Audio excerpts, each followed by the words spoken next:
कुबो सईद खान में director secondary education खिलाफ उस्तादन पारां पेटे लफ़्ज़ लेकर बर्शिदात कोर्ट के सर ते मुतालबनी मिनता लाइ क्लास वठण दौरान बाहन ते कारी पट्टी ॿधी एहतजाज कयो।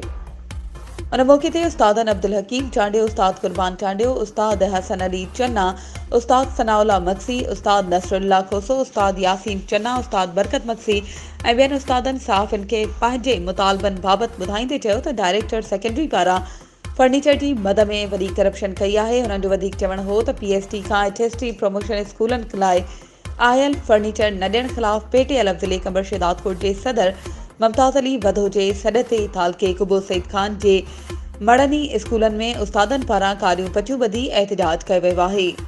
हुननि चयो त फर्नीचर न ॾियण जे कारण शागिर्द ऐं शागिर्दियाणियूं पट ते वेही तालीम पिराइण ते मजबूर आहिनि।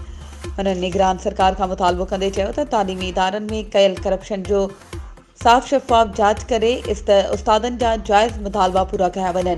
ॿी सूरत में सख़्त एहतजाजी तहरीक हलाई वेंदी। वधीक ख़बरुनि ऐं अपडेट्स जे लाइ असांजे चैनल खे सब्सक्राइब कयो ऐं हा, बेल आइकन खे प्रेस करणु न विसारिजो त जीअं असांजी हर नई अचण वारी वीडियो तव्हां ताईं पहुची सघे।